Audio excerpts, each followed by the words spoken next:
Hello and welcome everybody to this week's VAU Mic Check. Tonight we have special guest speaker Erik Reynolds on.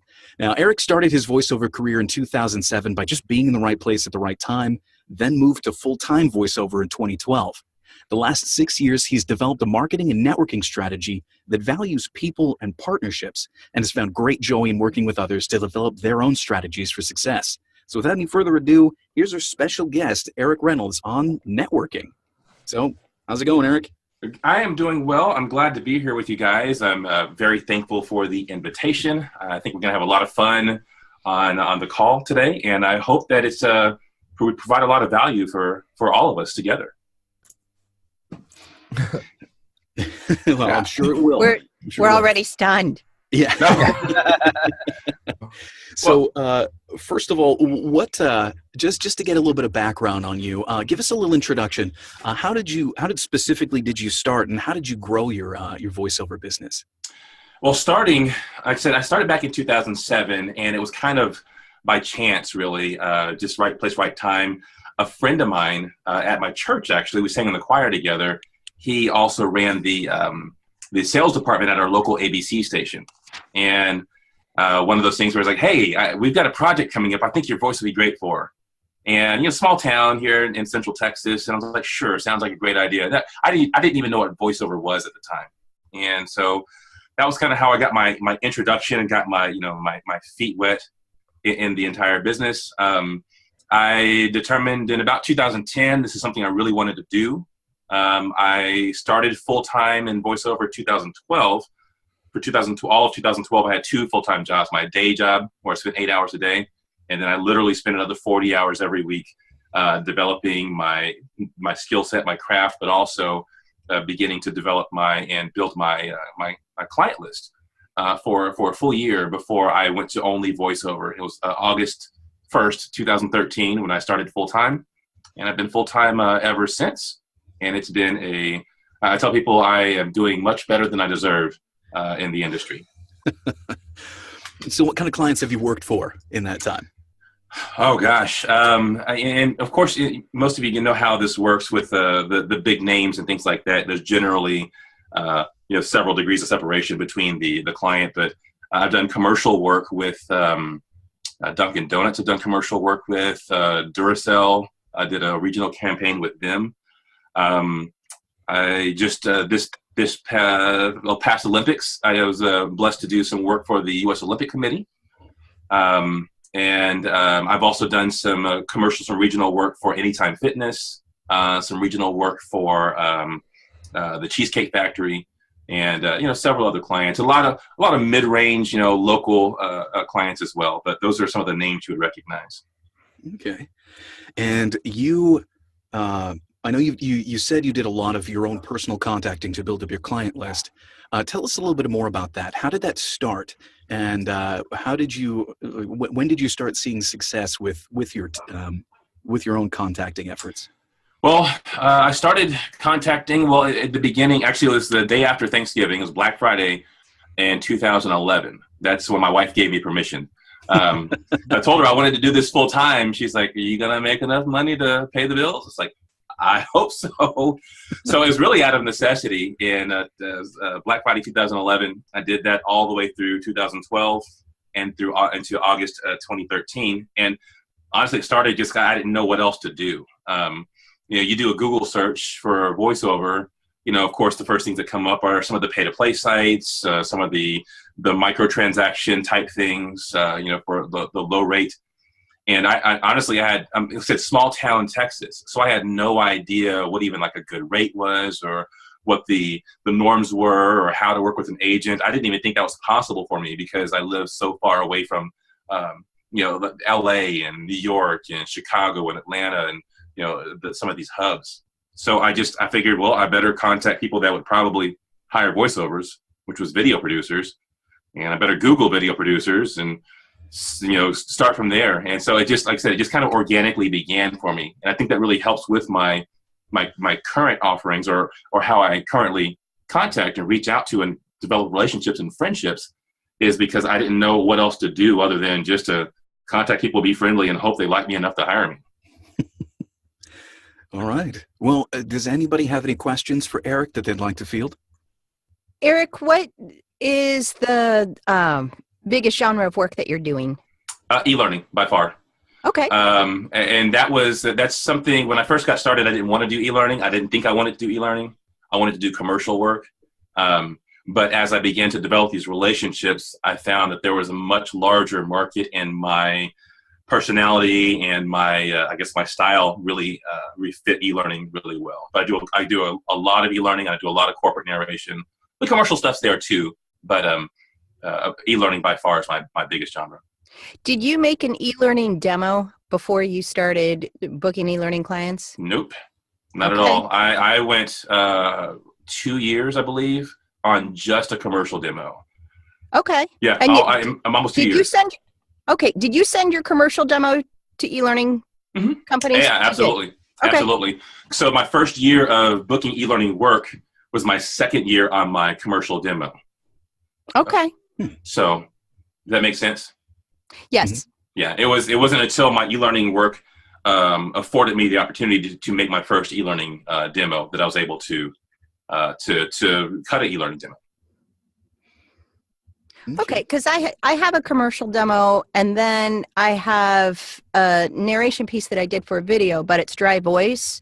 Mm-hmm. So I tend to put that out there because it's dry, because it's my understanding some e-learning developers don't want to hear music or anything. They just want to hear you. Well, and that'll happen. Like when you're reaching out and you're making these connections, they'll say, hey, do you have a dry or voice only or a dry demo you can send? When I first started, I didn't. So I answered honestly, I don't. But if you'd like to hear my commercial demo, you can have that. Or if you'd like to look at maybe my client list and know that I'm actually a working talent, you can look at that. So, I mean, I just started from where I was. I mean, it didn't really prevent me. There were some that didn't respond because I didn't have the dry demo. But, I mean, I think the estimate was there's like 80,000 e-learning companies in the United States. So, I mean. So out of some of those, you could get some people. Yeah, there was another 79,000 I could reach out to, if it didn't work out for that one. Very good.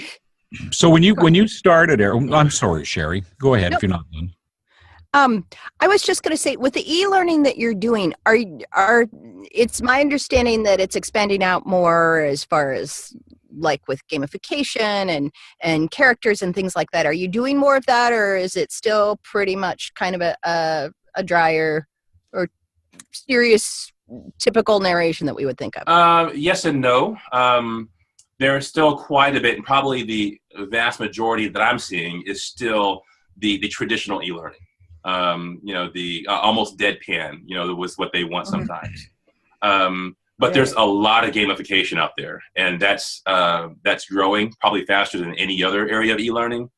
And it's exciting. I mean, I like the project's one of the biggest, my best clients does gamification for gamification for like middle school, basic like life skills, like 6th, 7th, 8th grade type things. And I wish that was around when I was a kid, versus some of the really cool. It's really cool. It's a lot of fun. The character stuff is interesting. I'm not really a character voice actor. That's not my thing. That's not my, my desire. But they'll send some of these characters like, hey, can you do a drunk surfer duck? Like, no, but I know somebody who can. Call Nathan Cundiff, and cool. But yeah, there's still a lot of the traditional, but the gamification is growing, and it's growing fast. Thank you. So Frank, you had a question? Well, I was just going to say, Erik, when you started off and you began contacting people in that, approximately how many different companies or producers or what have you would you be contacting on a daily basis to try and get a nibble?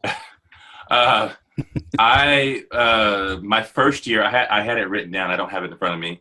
I contacted over 2,000 in my first year because I had nothing else to do. I wasn't narrating a lot. I didn't have agents sending me auditions. I was on, I think, one of the pay-to-plays, but I didn't like that you had to like rush into that, So mm-hmm. I was sitting there all day for 8 hours, sending out those introductory emails, doing the research on these corp companies, finding out who the point person or the contact person should be. So, I mean, I would do 30, 35, 40 a day early on. Right. I've scaled that way back now. because I do have a really nice client list now. But gosh, yeah, when I first started, it was, if I could hit 1 million a day, I would have, Yeah, and when you were heading out these sending out rather these initial emails, contact emails. Hi, I'm Erik Reynolds. This is what I do. This is what I'm looking for. Were you sending them unsolicited demos? Because I keep hearing some people saying, yeah, it's good to send unsolicited demos, and there's other people that say under no circumstances should you ever send an unsolicited demo. Early on, like I said, I made every mistake you could possibly make, So I luckily, I never sent an attachment. I think that's like the holy grail of no-nos to do is, send an unsolicited attachment. That's like, gosh, talk about a big no-no. But I would, early on, I would send an email, like you said, this is who I am, this is what I do, this is where you can find my demos. And I would always send a link to my website.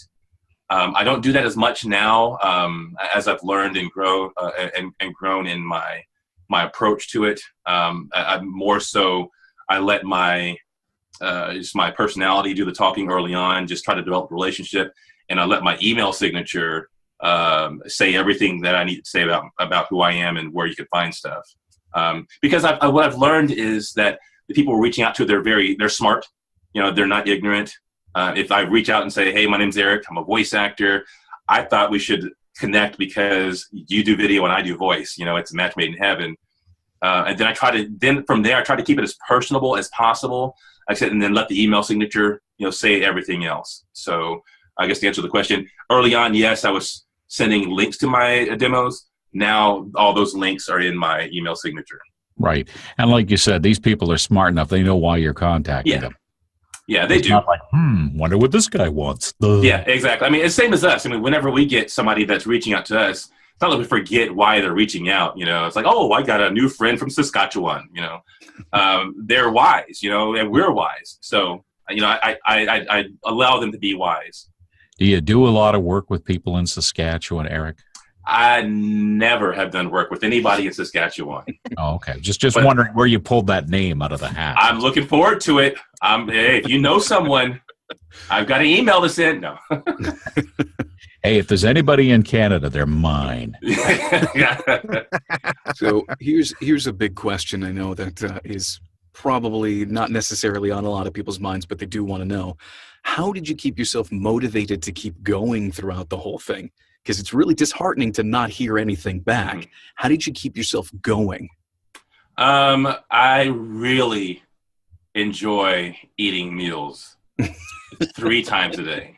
My kids even more. I mean, gosh, they enjoy snacks, clothes. No, but in all seriousness, my parents have been entrepreneurs and business owners almost my entire life. My father retired from the military in 1986. And since then, they've been business owners. So I've seen the amount of legwork that goes into getting a response sometimes. And it's a little different online because you scale it. When you're online, you can send out so many more feelers before you get a response. But I think that just watching my parents and kind of getting that never say never, that drive, that energy was really huge for them. And then knowing, like I said, I think I said it was e-learning. I was wrong. The 80,000, that's actually video production companies. The last number I saw, there's 80,000 video production companies in the United States. Knowing that if I send out 20 emails, early on, and I get one response or no responses, well, 79,980 to go. It's there's always another opportunity. So I'm going to take the opportunity. And I just know, I prepared, I'm organized, I know what I'm doing, I'm a good voice actor, I'm a good person, I'm going to make this work. Right. And what about a CRM? What do you use for your CRM? I'm using Nimble as my CRM. I think a lot of people I think Mark Scott has like a kind of a basic lesson on it. Mm-hmm. It works really well because when you're talking about the touches that you need to make and staying relatable and making it personal, when you put their information into Nimble, it kind of seeks out and finds all their different social profiles. And then from there, you can really get a good sense of who they are, what makes them tick, what's important to them on a more on a more personal level too, versus just a you made that video and you use that voice, so hey, you might want to use my voice next time. Erik, are you done, Frank? Yes, I am. Thanks, Richard. Yeah. Erik, you're mentioning what you're putting in what would you recommend, or what are you putting in your email signature other than maybe website, email? What else? Let's see. Let me just pull mine up. Yes. I've got my logo, my phone number, my email, my Skype, then my website, and then underneath all of that, I've got images for my LinkedIn profile. Like, I can click on the image, the little icon. LinkedIn, Twitter, YouTube, Instagram, and Pinterest. So is that all? Just Yeah, that's it. That's it. Well, and I pay Y-Stamp to I think it's like $12 a year, $18 a year, something like that, to do a professional email signature versus trying to create it myself. And then depending on where you are online too, is where I'd recommend as far as your social media profiles, things like that. I've got more social media profiles, but I barely use any of them. I'll be honest with you. As far as like posting a lot of my own things, mostly it's just conversations that I'm having, like either like direct messages on Twitter or Instagram.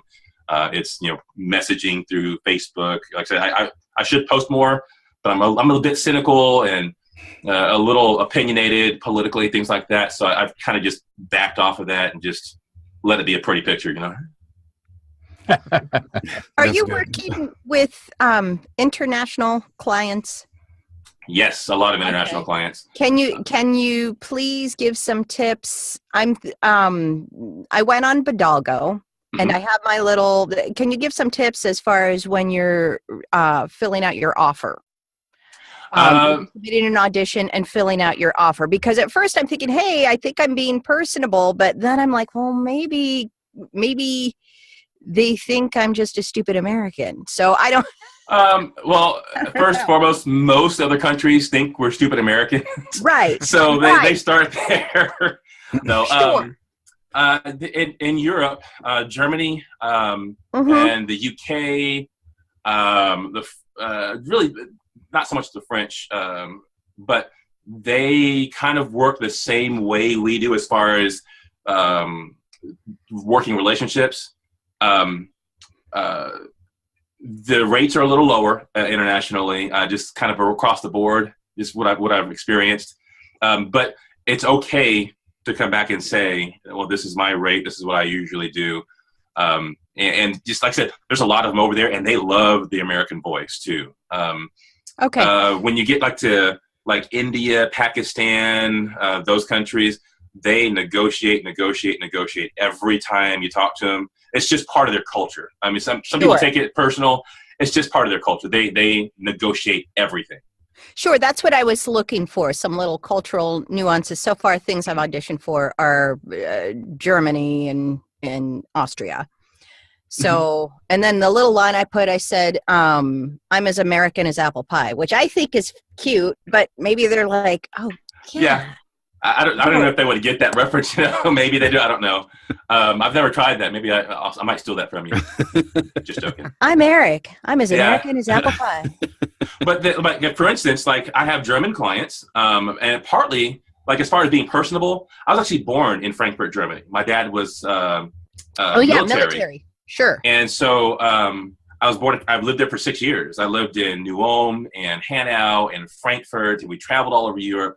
So when you're having these conversations, for me, it's a conversation point, talking about my time in Europe as a child and all that I remember and all the great things about it that I love, and versus just being that stupid American, Sure. You put that in because in this thing, I'm actually submitting an audition with a bid. Mm-hmm. So you actually say, okay. So that's right. You're on Bidalgo with that, right? Yeah. Right. I mean, I was talking about Bidalgo. Yeah, I don't know. I don't really have a separate European or international audition letter kind of template. Okay. it's all the same as my American, but just know once you get into the conversation and the back and forth, said especially in like the India, that area, Pakistan, that area, they negotiate. In Europe, it seems to be much like what we do. But now I will tell you this: the Europeans, they love doing directed sessions. They hate paying for them.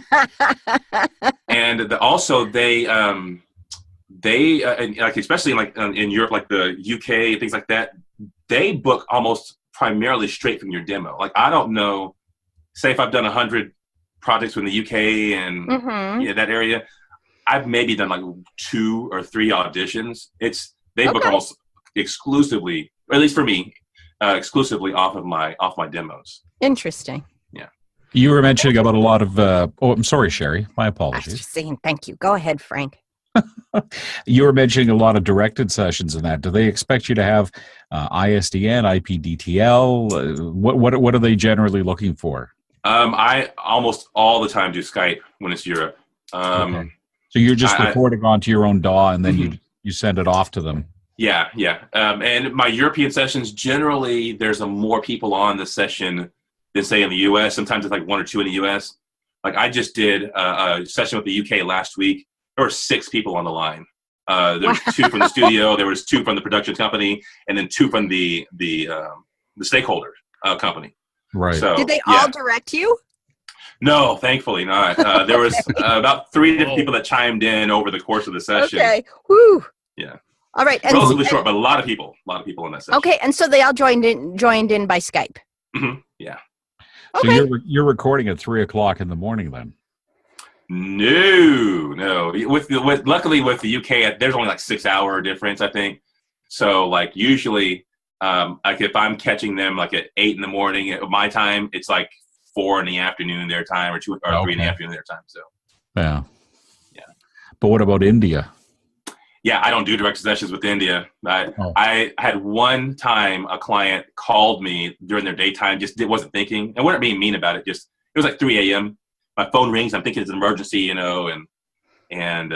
but yeah, usually, like I said, the international, they're aware of the time difference. Like I said, I don't know that I've ever done a directed session with any of the Indian clients, but for me, honestly, I had like about 2 years ago, I had more clients from India and Pakistan that I'm almost completely done with that area of the world. Not that they're not nice, but it's just I'm at a place where I don't have to negotiate everything if I don't want to, and I don't have to accept a lower rate. Kind of they'll just bang on you until they like beat you into submission with some of their rates. And it's just there's a reason everything goes to India. It's cheaper to do it there, so they're looking for lower rates. So there's a lot of opportunities, but it can be pretty low rates too. And when you negotiate with somebody in India or somebody in the UK, are you negotiating in rupees and euros, or is everything still done in American dollars?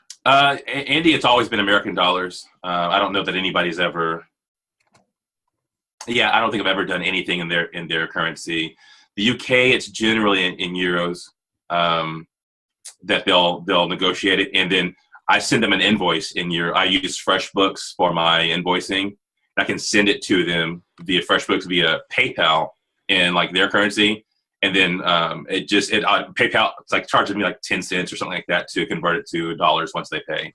So. Okay. So do you find that gives you a bit of an advantage at all when it comes to negotiating a rate? Because I mean, the euro is almost twice what the American dollar is. So can you negotiate down a little bit? You're still in the long run making more for your work than you would if you were dealing with an American client. Yeah. Yes. But I mean, their budget's their budget. So whether they're negotiating on the American dollar or the euro, it's not like I'm getting over on them or anything. Like if their budget's 250 euros. Now it would give me some room to play because I know where my ceiling and my floor are as far as what I want to do. But like I said, generally, their budget's their budget. I mean, if I can make it fit with their budget, like I said, they're happy campers. Yeah. All right. Did anybody else have any other questions they wanted to ask Erik? Do you have any tips for actually closing? I guess that's the term we would use, closing. not just the touches and we do our introduction, we do our touches, we do, we build relationship and so forth. And then at some point you have to say, here it is. You have to do your ask. You have to do. Well, yeah. And that's the interesting part about really making it relational is, and then doing, say, like email marketing versus, say, like an audition on the pay to play. When you start to email somebody, you don't know when they're going to have an opportunity. Sure. You don't know. I mean, like, say if you're putting an audition on like a Bodoggo or Voice 123 or any of the sites, they're ready to buy now. They're just trying to find somebody. Right. So I used to have the whole ask and the elevator pitch type thing and all of that. I was like, okay, after number 7, after touch number 7, I'm gonna make the ask. I've kind of stopped doing that because what I found is when they're ready to hire a voice actor, if they need a male, a middle-aged American neutral accent voice actor, and we've been chatting about the NCAA tournament, and then all of a sudden that voiceover need comes up, generally they're going to ask me if I'm available, unless they have really specific needs for it. It's kind of like a who's up, who's top of mind at the moment type of thing. Like I said, they're wise. They know that we might be talking about the big upset in the game last weekend, but you're talking to a voice actor. Hey, you've got a project that needs a voice actor. Ta-da! Here I am. And so it just works for me. I mean, I know that people. I maybe I'm wrong. Maybe I'm wrong about it, but like I said, this is actually very, very good and reassuring. I mean, I understand, that I would not fit every single project that they have coming up. Like here's a great example. I have my best client out of Pennsylvania. I was chatting with her. She's into photography. Works for an e-learning client, the one I was telling you about that does the gamification. Okay. That had an emergency came up, kind of an emergency, like a hey last minute type thing, and so I just sent an email or something, or sent a link about something, I think. And so she's like, hey, you wouldn't have to be available for a turnaround, would you? It's like we had this situation come up. I've got to have it back like within 24 hours. And it was super short. It was maybe 300 words. And so, but my response was actually a link to the file that she needed. So she said, hey, would you be available? Here's a script. I sent the MP3 back that she wanted. And somehow in that conversation, we started being kind of having a playing with the idea of a speedboat because it came so fast. Well, somehow I don't know why, that tickled her so much and she loved it so much. Now, almost every correspondence we have, we talk about speedboats, but I am now their preferred voice talent. I never asked for a close. And I just gave them a file. We had a funny moment about speedboats. Now, I send her speedboat memes and GIFs and anecdotes and things like that about speedboats all the time. Or actually, my wife and I went on a cruise, and I sent her a little video clip of us on the cruise, kind of pulling away from dock super slow. It's like, yeah, speedboat, huh? Type of thing. And so it means nothing, but it meant everything, But because of the relationship. Yeah. That's good. So maybe even thinking differently about in terms of a close is not necessarily a job, but a close may be something like you're definitely on our roster. Mm-hmm. Or. And sometimes yeah. Well, and sometimes there'll be a specific ask, like, hey, do you have a roster? Can I be on it?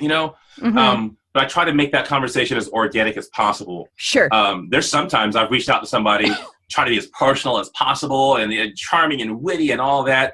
As a very when are you available? What are your rates? Things like that. We're adding you to our roster. Here's an audition. So they didn't want to chat at all. But once they heard my demo, so I just played their game. If that's what they want, sure. No more chucking and jiving from Erik over here type of thing. But sometimes, like I said, it's all about sports. It's all about what's your favorite football team, or how many kids you got. Let's talk about your kids, my kids. You got 4 boys, I got 4 girls. Let's marry them up. Come on, let's do something. Okay. Very good. Well, now that we've had all of this time to get everybody else's ideas and stuff out, Erik, was there anything specific that you wanted to share about you're contacting, about networking, about developing an email script or anything like that? And are there any services that you offer to help people out?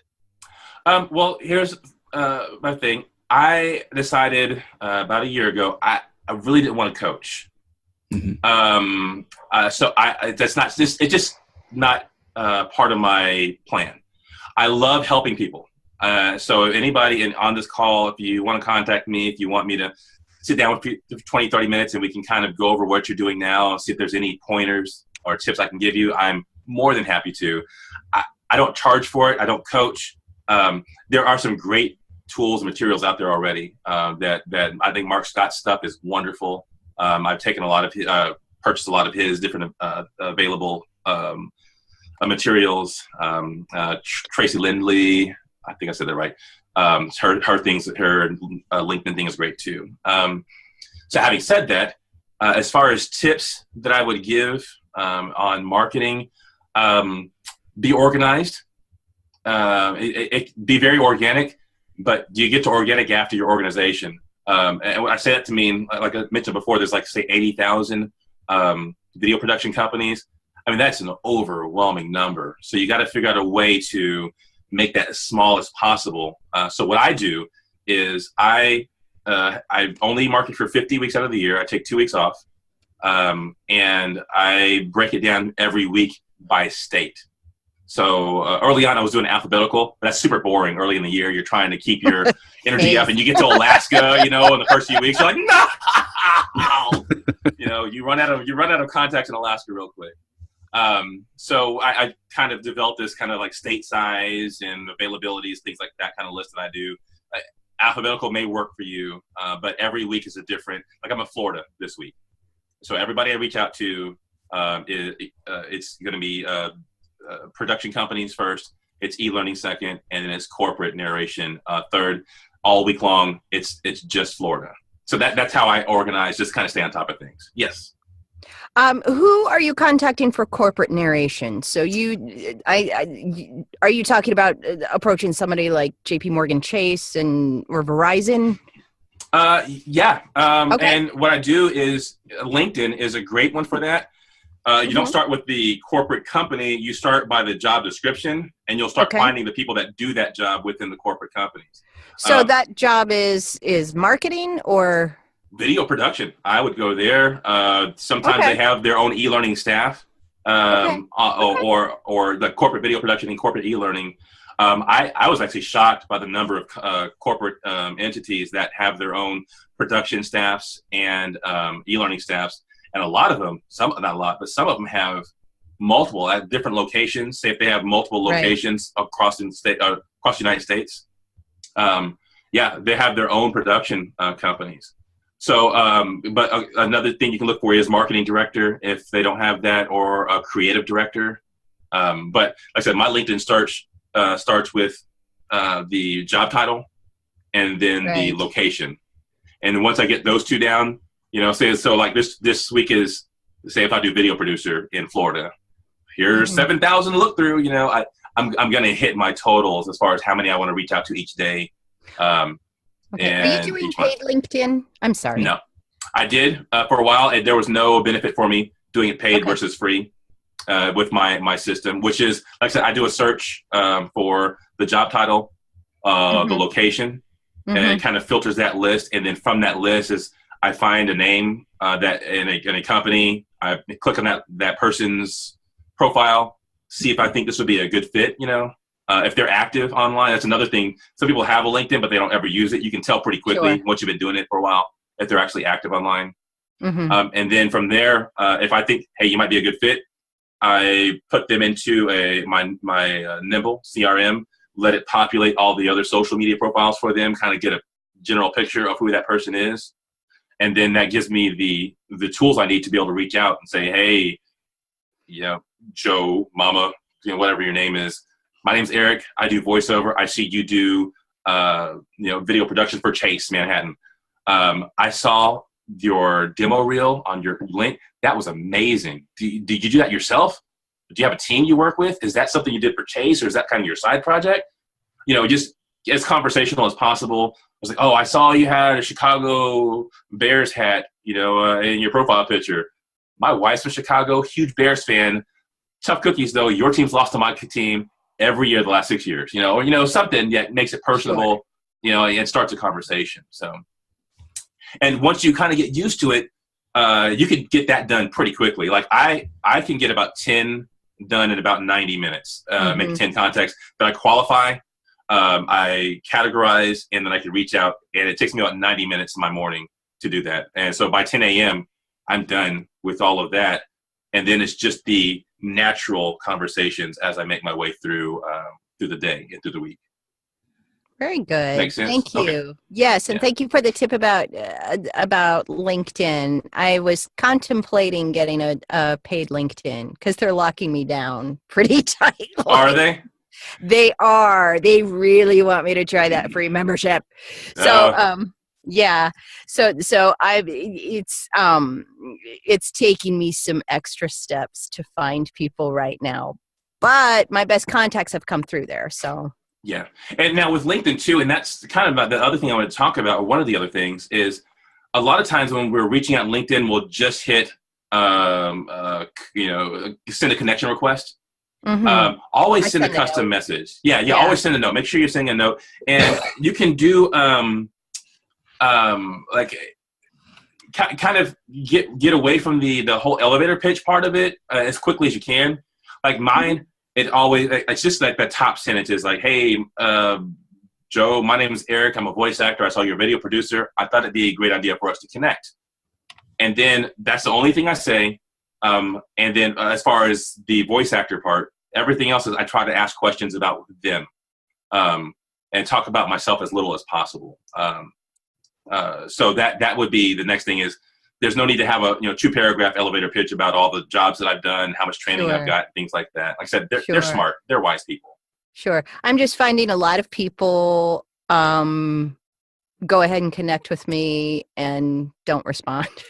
Yeah, you will. I little note, and I have shortened. I do like 1 or 2 sentences. Hey, nice to see you. Let's connect, and that's it. And then you mentioned signature, so I put my signature as a voiceover. And I know they've read it because LinkedIn has that thing that says read, and then that's it. So yeah, and an overwhelming majority of people you reach out to will never contact you back. Like I figure it's because people are busy.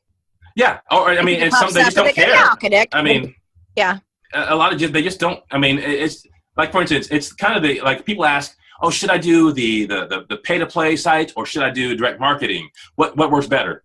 Honestly, they both work about the same. I'm seeing about 6% return on either. So pick your poison. I mean, people don't like to hear that because like, oh, pay to play bad. Rrr. It's like, nah, you better not sleep on pay to play. They're about to take over. But I'm seeing about the same return. Now, I'm very, very comfortable in sending an email and that kind of rapport, more so than the auditioning 100 times a week. I audition about 60 times a week. I send out about 50 to 100 emails a week, introductions, and then maintain the relationships that I've got going on as well. Sure. Do you ever cold call? No, I did one. I don't like it. And you did one. Yeah.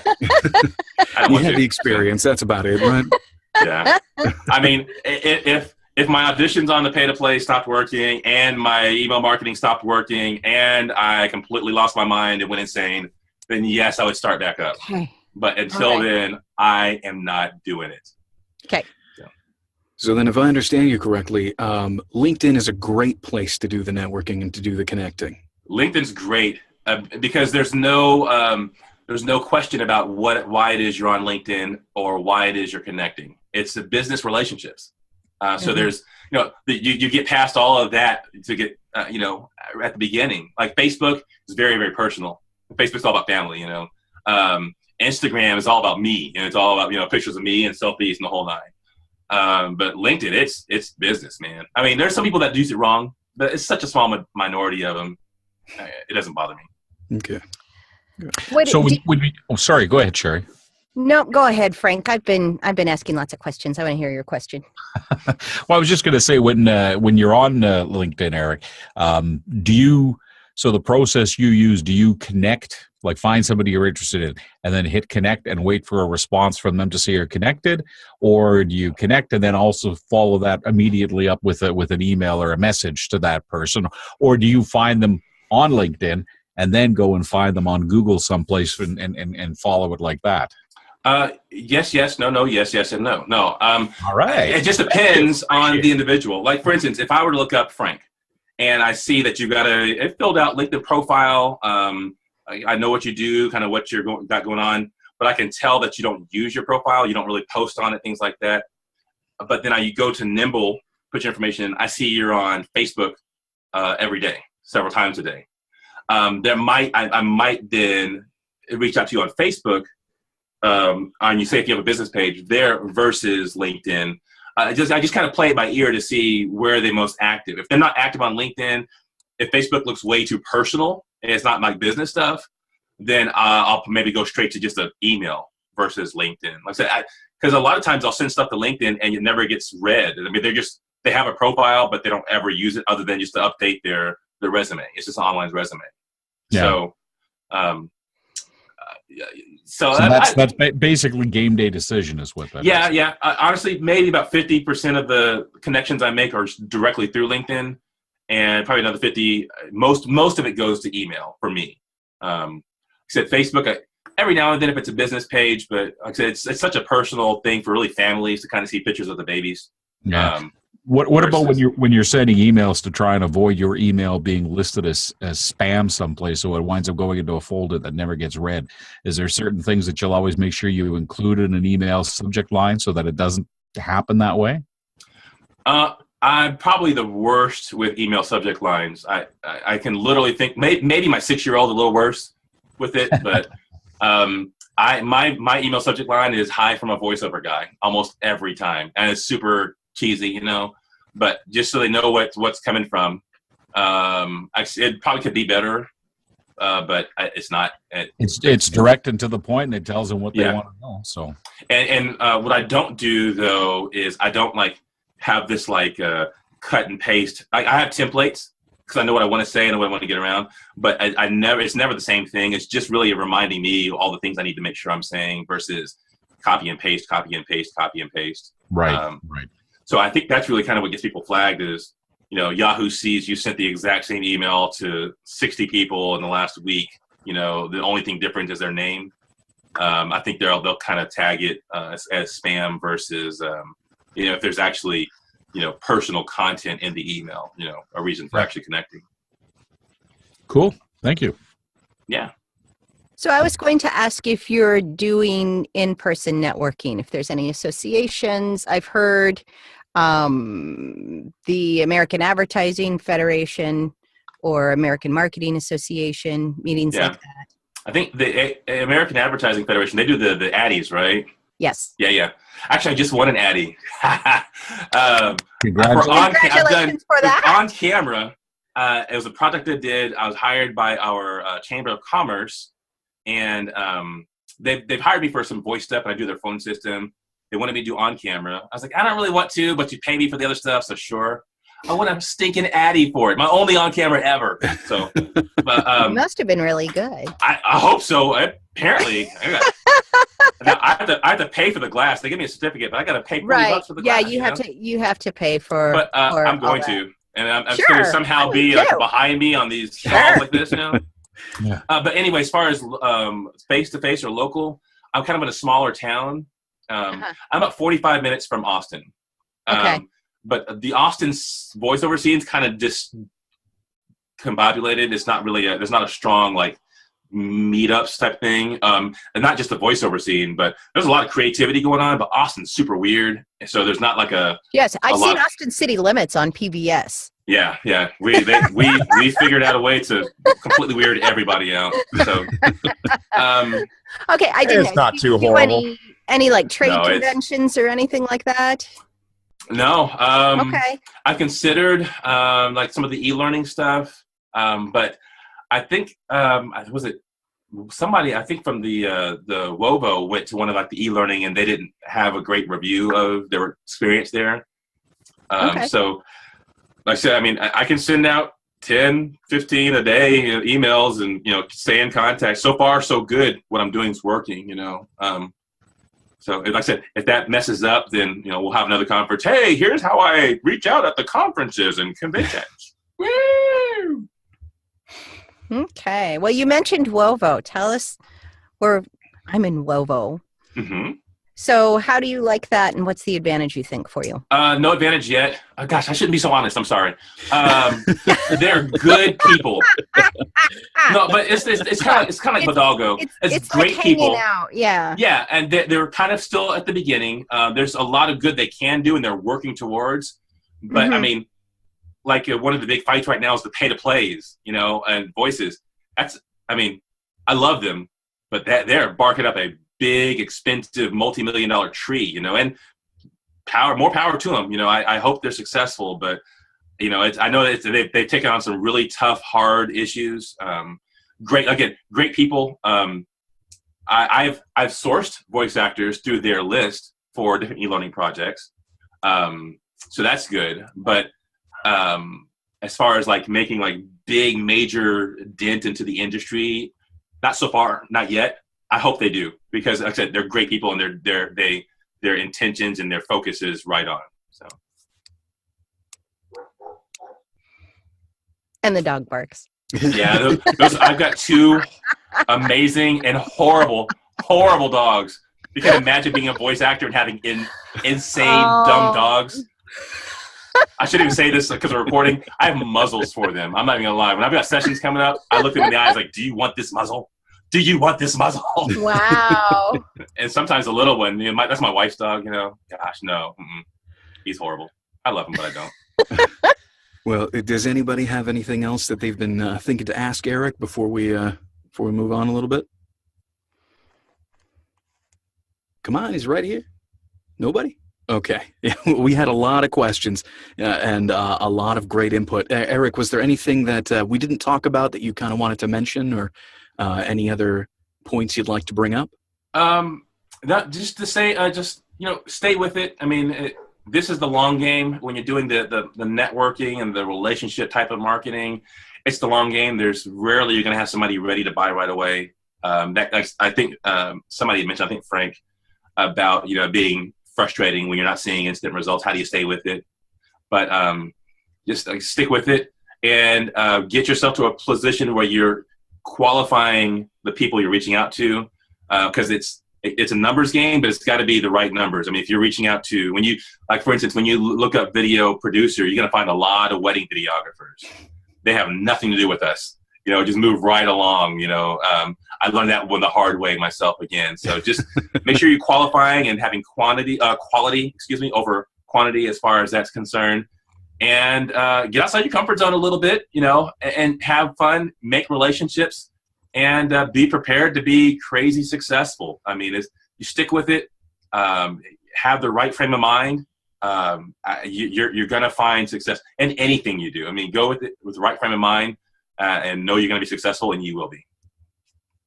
Awesome. Well, hey, thank you very much. Thank you for your time. We're going to end the recorded session of the mic check right here, but we'll still have a little bit of time afterwards where we get to hang out. Thank you, everybody, for joining next week. We do have another special guest coming up in a couple more weeks. We'll give you more information on that when we get it. Yeah. But once again, thank you very much, and we'll see you all next week. See you guys next week. Thank you. Bye. Thanks for